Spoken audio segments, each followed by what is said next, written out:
لفظ اور حرف میں فرق ہے. تو میں نے آپ کی وہ جو ہے نا سبق کی کلاس بھی دیکھی تھی، کلاس میں میں دیکھی تھی قاری صاحب آپ کو ایک ایک حرف الگ کر کے لفظ بنا کر دکھا رہے تھے. تو لفظ جو ہے وہ حروف کا مجموعہ ہوتا ہے، اور حرف الف با تا سا جیم ہا خا یہ حرف ہے الگ الگ. ٹھیک ہے، تو یہ کیا ہے؟ اعبد، یہ واحد متکلم کا صیغہ ہے. بسم اللہ والصلاة والسلام علی رسول اللہ، اما بعد فاعوذ باللہ من الشیطان الرجیم، بسم اللہ الرحمن الرحیم. سبق کی ابتدا کرنے سے پہلے ہم آپ سے کچھ سوالات کریں گے. شاہ فہد آپ دیکھ کے قرآن میں کچھ ترجمہ کریں. کیا معنی ہے قل یا ایھا الکافرون؟ کہہ دیجیے اے کافروں. ہاں، کہہ دیجئے اے کافروں. راشد بھائی آپ ترجمہ کر سکتے ہیں؟ قرآن دوسرا کا ہے، ایک قرآن اندر سے لے آؤ، بڑا قرآن میں یہ ترجمہ نہیں، دوسرا بھی قرآن گرین کلر میں ہوگا، ہرے کلر میں.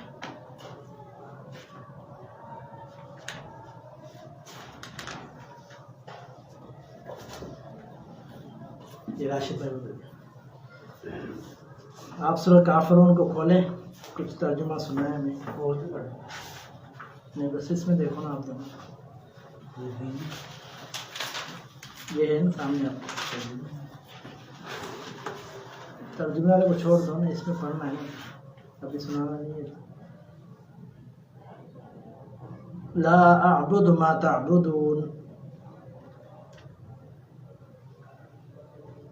جس کی میں عبادت کرتا ہوں اس کی تم عبادت، جس کی تم عبادت کرتے ہو اس کی میں عبادت نہیں کرتا.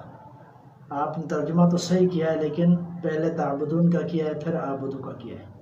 تو اعبدو جو ہے نا اس کا معنی ہے جس کی میں عبادت کرتا ہوں. تو جب اس کے شروع میں لا آ گیا تو کیا معنی ہے؟ لا اعبدو، نہیں میں عبادت کرتا. کل اس دن لکھوایا تھا لا کا معنی نہیں ہوتا ہے. ٹھیک ہے، ما تعبدون جس کی تم عبادت کرتے ہو. ما کا میں نے ترجمہ کیا بتایا تھا؟ جو یا جس. ٹھیک ہے، یہ اسم موصول ہے. اور لا کا معنی کیا ہے؟ نہیں. اعبدو کا معنی میں عبادت کرتا ہوں. تعبدون کا معنی تم عبادت کرتے ہو. تعبدون جمع ہے، اعبدو واحد متکلم کا صیغہ ہے. ٹھیک ہے، صیغہ کس کو کہتے ہیں؟ حرف کو نہیں کہتے. کس نے کہا؟ ہاں، لفظ اور حرف میں فرق ہے. تو میں نے آپ کی وہ جو ہے نا سبق کی کلاس بھی دیکھی تھی، کلاس میں دیکھی تھی قاری صاحب آپ کو ایک ایک حرف الگ کر کے لفظ بنا کر دکھا رہے تھے. تو لفظ جو ہے وہ حروف کا مجموعہ ہوتا ہے، اور حرف الف با تا سا جیم ہا خا یہ حرف ہے الگ الگ. ٹھیک ہے، تو یہ کیا ہے؟ اعبد، یہ واحد متکلم کا صیغہ ہے، یعنی واحد متکلم کا لفظ ہے. ٹھیک ہے، جس میں بندہ اپنے آپ کو، اپنے آپ کی بات بتا رہا ہوتا ہے. اور تعبدون یہ ہے حاضر. ٹھیک ہے، جمع حاضر کا. ٹھیک ہے، تو اس کا معنی کیا ہوتا ہے؟ تم عبادت کرتے ہو، یعنی حاضر جو بندے موجود ہیں جن کو کہا جا رہا ہے وہ موجود ہیں، تم عبادت کرتے ہو، تو ان کو کیا بولتے ہیں؟ تعبدون. ٹھیک ہے، تو یہ جمع مذکر حاضر کا صیغہ یہ صیغے آپ آگے پڑھیں گے انشاءاللہ. یہ جو ہماری ابواب الصرف ہے، میں کیوں کہہ رہا ہوں بار بار یاد کرو، یہ سارے صیغے اس میں ملیں گے آپ کو. یہ صیغے کیسے بنتے ہیں، واحد کا کیسے بنتا ہے، تثنیہ کا کیسے بنتا ہے، جمع کا کیسے بنتا ہے، وہ سارا آپ جو ہے نا اس میں یاد کر لیں گے تو آپ کو آسانی ہو جائے گی. ٹھیک ہے، تو اس کا بھی انشاءاللہ کل سے جو ہے نا باقاعدہ ہم سبق روزانہ سنیں گے. ابواب الصرف کا یہ بھی یاد کرنا ہے. اچھا جناب، اللہ کا شکر ہے کہ کچھ آپ کو یاد ہے. اگلی صورت شروع کرتے ہیں، صورت کوثر. کون سی صورت ہے؟ صورت کوثر مکیہ ہے. مکیہ کا کیا مطلب ہے؟ مکہ میں نازل. راشد بھائی کیا مطلب ہے؟ جو مکے میں اور مکے کے اردر قلب و جوار میں نازل ہوئی صورتیں وہ مکی صورتیں کہلاتی ہیں. اس کا آسان جواب یہ ہم نے بتایا تھا کہ جو ہجرت سے پہلے نازل ہوئی، ہجرت سے پہلے، چاہے وہ مکہ میں یا مکہ کے قرب و جوار میں یا ارد و گرد میں کہیں بھی، تو اس کو بولتے مکی. جو ہجرت کے بعد نازل ہوئی ان کو مدنی. اگرچہ وہ فتح مکہ کے موقع پر نازل ہوئی. فتح مکہ کہاں ہوا تھا؟ مکے میں ہوا تھا. پھر بھی ان کو کیا کہیں گے؟ مدنی، کیونکہ ہجرت کے بعد نازل. ٹھیک ہے، یعنی مدینہ کے دور میں. جناب